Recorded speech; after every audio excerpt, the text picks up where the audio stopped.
RMC, Alain Marchal, Olivier Truchot et les grandes gueules. Il est 12h30, nous sommes ensemble jusqu'à 13h, 10h-13h tous les jours les GG en direct sur RMC avec Marine Le Pen, présidente du Front National et candidate à l'élection présidentielle. Marine Le Pen, bonjour. Bonjour. Bienvenue dans les grandes gueules. Que fait le numéro 2 du Front National, Louis Alliot, en Israël ? Et de quoi je me mêle? Il est allé en Israël parce que un certain nombre de Français qui habitent en Israël voulaient le rencontrer, avaient des gens à lui présenter, voulaient connaître mieux le programme de la candidate Marine Le Pen et par conséquent, il a répondu à cette invitation. Le Front National a besoin d'électeurs juifs ? Le Front National a besoin de tous les électeurs français. C'est pour ça que quand je suis allé aux États-Unis, j'ai rencontré les Français qui vivent aux États-Unis. Si demain je suis amené à aller dans d'autres pays, je rencontrerai bien sûr les Français qui vivent là-bas. Je pense qu'il faut répondre à toutes les invitations, à toutes les sollicitations, surtout quand il s'agit de mieux connaître le projet qui est le mien. Israël, ce n'est pas n'importe quel pays. Le président du CRIF expliquait il y a quelques mois encore que le Front National était un risque pour la communauté juive. Oui, mais le président du CRIF est un adversaire politique, il fait de la politique, il n'est pas là pour défendre les intérêts des Français juifs, il est là pour défendre ses options politiques et les gens avec qui il fait de la politique, c'est-à-dire en l'occurrence Nicolas Sarkozy, toujours du bon côté du manche d'ailleurs, hein. Quand ils sont socialistes, il est socialiste, quand ils sont à droite, il est à droite. Bon, donc il se comporte comme un adversaire politique, mais il ne représente pas les Français juifs. Je considère que le CRIF n'est pas du tout une association représentative. Je m'étonne d'ailleurs que monsieur Prasquet, en toutes circonstances, parle au nom d'Israël. Je ne savais pas qu'il était ambassadeur d'Israël en France, monsieur Prasquet, mais bon. Alors, on va revenir à ce qui fait l'actualité du moment, en particulier dans une région que vous connaissez bien, qui est le Nord-Pas-de-Calais. On va écouter ce que disait Jack Lang, c'était vendredi sur BFM TV, où on évoquait ce que disait Arnaud Montebourg. Vous savez, cette opération main propre, non Pas-de-Calais. Écoutez ce que disait Jack Lang. En tout cas, si je le rencontrais dans les heures qui viennent, il recevrait une bonne paire de gifles déjà. C'est comme ça qu'on traitait les choses naguère quand on se conduisait mal. En tout cas, je décide de demander à mon avocat de porter plainte pour diffamation et calomnie. Non, en général, on provoquait en duel. C'est un tout petit peu plus classe que la simple paire de claques. Mais enfin, on peut pas trop en demander non plus à Jack Lang. Moi, je n'ai pas d'éléments précis sur l'implication éventuelle de monsieur Lang dans les affaires de corruption. Ce que je sais, c'est ce que je dénonce avec Steve Briouat depuis des années, c'est-à-dire dès 2003. Qui est un élu d'Hénin-Beaumont. Oui, qui est un élu d'Hénin-Beaumont, à savoir l'entreprise de corruption quasi généralisée, il faut bien le dire, dans le Pas-de-Calais, impliquant toute une série d'entreprises, impliquant des raquettes. Mais ça, vous avez des preuves alors, vous. Ah oui, mais bien entendu, nous les avons données. Mais d'ailleurs, nous avons dénoncé cela depuis, encore une fois, des années.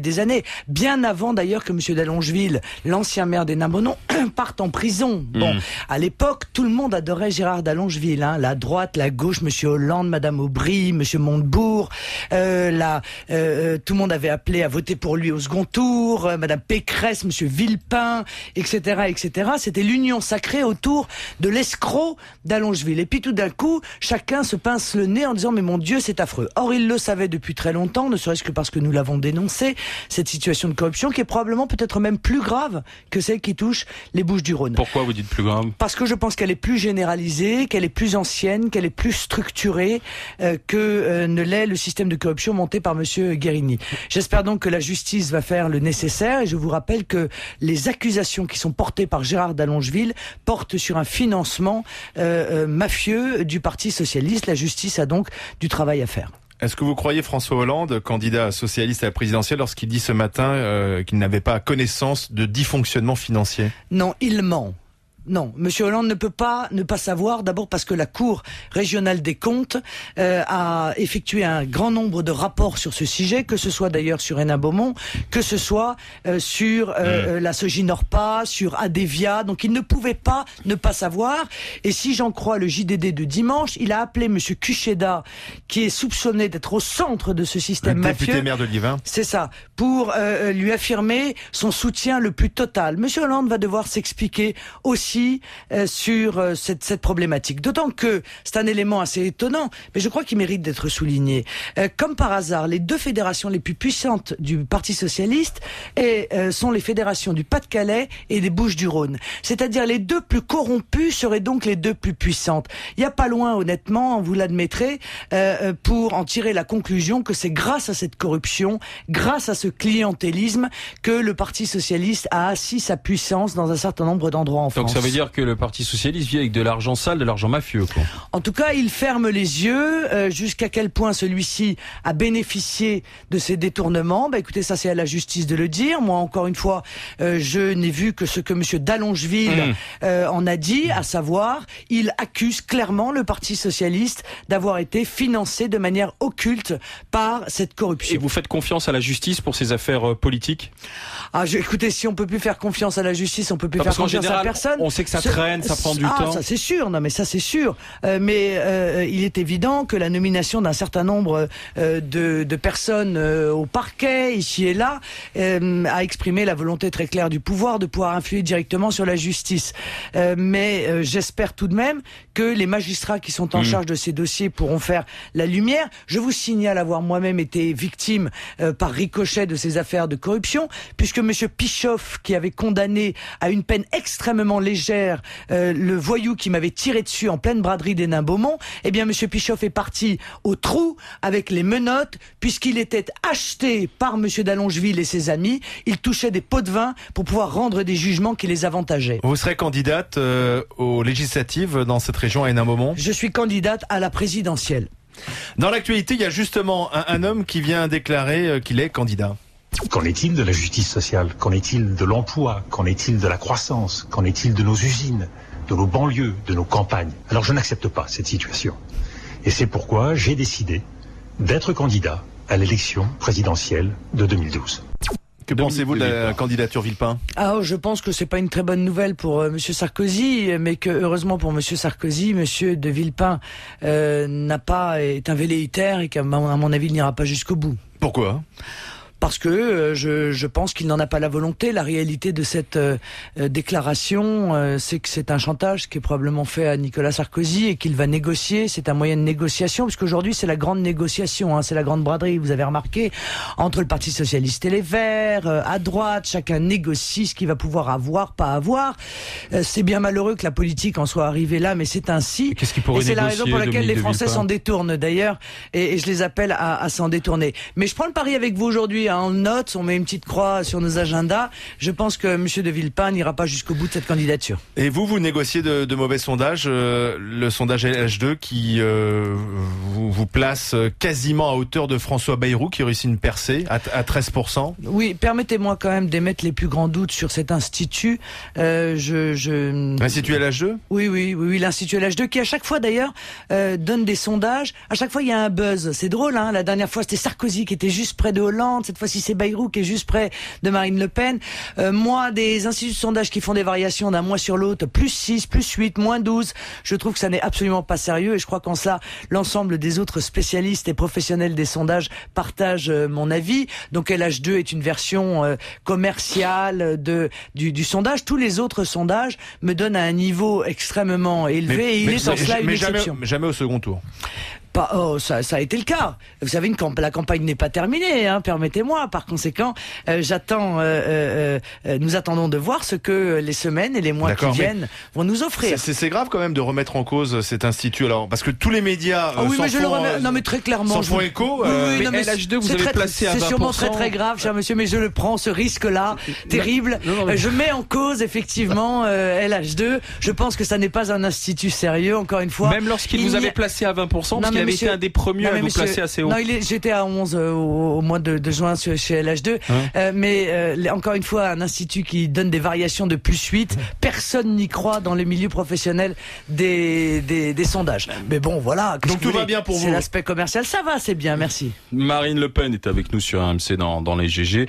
On va continuer d'écouter les extraits de l'actualité avec vous, Marine Le Pen, et puis on vous posera Des questions pour, contre sur des mesures que l'on entend à propos de la présidentielle. Certains disent si j'ai été élu, voilà ce que je ferai. Donc on vous posera la question et vous donnerez vos réponses. Marine Le Pen, mais pour celles et ceux qui vous découvrirez aujourd'hui, votre fiche de renseignement que l'on fait avec chaque personnalité qui passe dans les grandes gueules. Je vais rappeler que vous êtes né le 5 août 1968 à Neuilly-sur-Seine. Oui.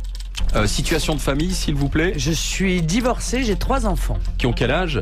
Qui ont 13 ans pour l'aîné et 12 ans pour les jumeaux. Vos revenus aujourd'hui? 8 000 écrétés, c'est le maximum autorisé par la loi, 8 000 bruts. En tant que député européen? En tant que député européen, je suis totalement écrété de mes indemnités de conseiller régional. Et pour qui allez-vous voter en 2012? Pour moi-même. Marine Le Pen sur RMC dans les grandes gueules.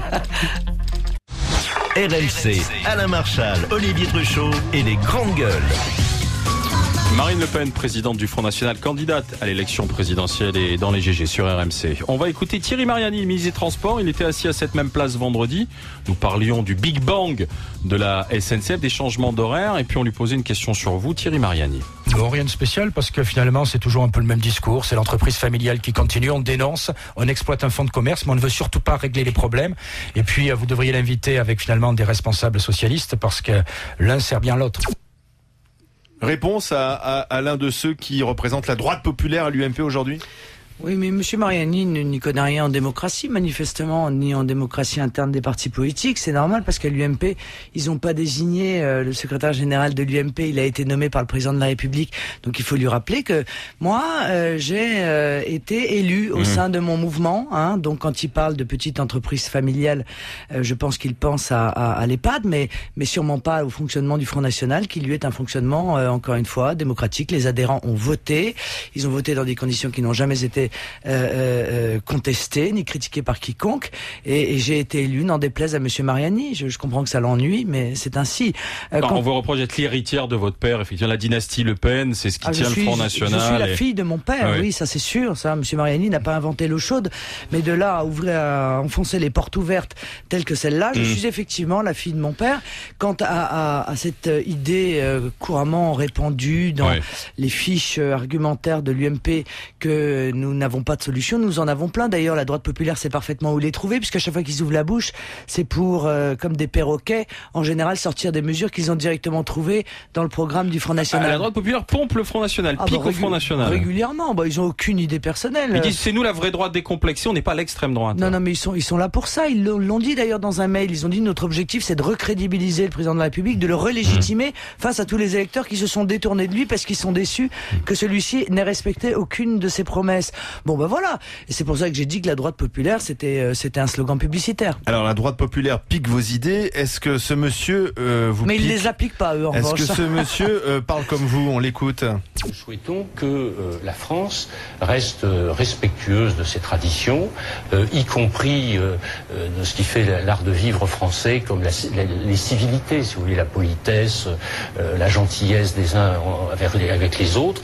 Claude Guéant qui demande aux étrangers de respecter l'art de vivre à la française. C'est quand même la moindre des choses. Ce qui est inquiétant, c'est que le ministre de l'Intérieur, en soi, lui aussi, a exprimé une pensée aussi évidente et presque à son niveau indigente, permettez-moi, qu'il règle les problèmes d'insécurité très graves dont il a la charge, qu'il règle... On les règle. On va donner des fusils à pompe à la BAC à Marseille. Oui, alors il faut falloir que monsieur Guéant nous explique, parce que c'est pas la même portée que si c'est pour répondre aux Kalachnikov, ça va pas être facile. Ce qu'il faut surtout, c'est donner des ordres aux policiers. Or, les ordres, les policiers ne les reçoivent pas, moyennant quoi les policiers sont désarmés, moralement surtout. Ils ont peur de leur hiérarchie, ils ont peur d'intervenir, et ça les met dans des situations de danger. Aujourd'hui, il y a beaucoup plus de policiers qui meurent en courant après des criminels que de criminels qui meurent en exerçant 14 leur sale policiers qui métier. sont morts d'ailleurs cette année. Et tiens, par exemple, vous arrivez au pouvoir, vous faites quoi pour la police tout de suite en première mesure, Marine Le Pen? Tout de suite, je mets en place la présomption de légitime défense. Tout de suite, je leur redonne les moyens humains et matériels d'agir, et surtout, je leur donne des ordres et je fais arrêter les 5000 leaders de délinquance et de criminalité qui sont parfaitement détectés dans notre pays et qui agissent... Il y en a 5000. Oui, il y en a 5000. Qui agissent quasi exclusivement... Comment vous savez qu'il y en a 5000 ? Mais parce que vous savez qu'il y a des gens qui travaillent sur ces sujets, figurez-vous. C'est pas la politique criminelle en France, la criminologie, c'est pas au doigt mouillé. Si vous dites... Non, mais c'est très intéressant. Si vous dites qu'il y en a 5000 qui sont identifiés, pourquoi est-ce qu'ils ne sont pas arrêtés par le ministère de l'Intérieur ou par les policiers ? Ah, mais parce que le ministère de l'Intérieur ne donne pas les ordres pour se faire. Parce qu'il ne sait pas comment faire, parce qu'il n'a pas la volonté, parce que il sait qu'arrêter ces 5000 personnes, c'est aussi aller dans les banlieues et aller les chercher. Et qu'il ne veut pas aller les chercher parce qu'il a peur des émeutes, parce que l'État vit dans la peur des criminels, des voyous et des trafiquants de drogue. Et que tant que la peur, effectivement, n'aura pas changé de camp, le problème de l'insécurité ne sera pas réglé dans notre pays. On passe au pour ou contre ? Allez, on y va. C'est les questions sur cette présidentielle pour vous, Marine Le Pen. Première mesure, pour ou contre le référendum sur le nucléaire ? Je suis pour le référendum de manière absolument générale. Et sur le nucléaire ? Pourquoi pas ? Je pense que ça engage l'avenir du pays, que ça nécessite un débat de fond, ce qui évitera d'ailleurs aux Verts de multiplier les sottises sur ce sujet. Mais vous êtes pour le nucléaire parce qu'on ne sait pas trop... Non, mais j'ai été très clair. Je pense que le nucléaire est effectivement une énergie dangereuse et que donc le jour où on pourra s'en passer, je m'en féliciterai grandement. Je fais tout pour qu'on puisse s'en passer, mais pour l'instant on peut pas s'en passer. Et comme je tiens à l'indépendance de mon pays énergétique et que je tiens à ce que les prix ne s'envolent pas parce que les Français déjà n'arrivent pas à boucler les fins de mois, il est aujourd'hui absurde d'envisager et même de prévoir une date de sortie du nucléaire puisque nous n'avons pas d'énergie de substitution qui permette effectivement de remplacer le nucléaire. Mais oui pour le référendum d'initiative populaire, par exemple 500 000 personnes qui pourraient réclamer un référendum, celui-ci serait inscrit et ça permettrait que les Français s'expriment enfin sur les grands sujets qui touchent leur avenir, mais encore faut-il qu'on respecte évidemment le résultat du référendum, ce qui n'a pas été le cas en 2005. Pour ou contre la suppression des agences de notation, agence Moody's par exemple, qui a un jugement assez sévère sur le sommet de Bruxelles. Non mais je pense casser le thermomètre pour faire tomber la fièvre m'apparaît assez absurde. Les agences de notation n'ont que le pouvoir que les politiques leur ont autorisé à avoir. C'est les politiques qui ont transmis le pouvoir au marché financier. Et en réalité, les agences de notation sont des fournisseurs des marchés financiers. Bon, donc il faut remettre totalement en cause ce système du monopole des marchés financiers et supprimer la loi de 73, c'est-à-dire autoriser la Banque de France à prêter au Trésor à taux d'intérêt très faible. Ben oui, mais c'est le seul moyen de casser ce monopole des marchés. Mais si vous voulez manifester contre le thermomètre, je suis pas sûr que ce soit très efficace. Pour ou contre la nationalisation des banques ? Oui, je suis pour. Mais d'abord, il faut séparer les banques de dépôt et les banques d'affaires. Je pense que les banques sont dans une difficulté très grave qu'on cache aux Français d'ailleurs. Et qu'il faudra, après cette séparation entre les banques de dépôt et les banques d'affaires, nationaliser temporairement et partiellement au coût du marché, parce que si elles vont très mal, vous voyez que l'action va pas coûter très cher, parce qu'il faut protéger les dépôts des Français. Et ce qu'on a fait dernièrement est absurde et scandaleux. On a pris l'argent des Français, on l'a mis dans les banques et on a refusé d'influer sur la direction de ces banques. On a prêté l'argent, donc d'ailleurs ça nous a rapporté de l'argent. On est rentré au capital, permettez-moi. On est rentré au capital, on a refusé de siéger au conseil d'administration. L'État s'est comporté de manière parfaitement indigne. Il faut évidemment changer tout ça. Le but est encore une fois de protéger évidemment les dépôts des Français. Alors une mesure qui fait causer... Pour ceux qui en ont encore.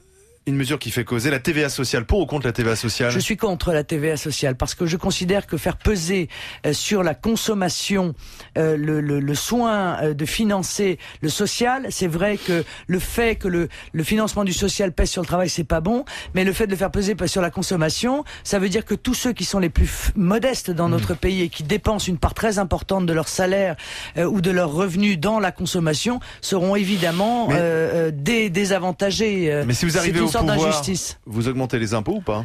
Non, j'augmente pas les impôts. Je vais d'abord en créer un, c'est le droit de douane.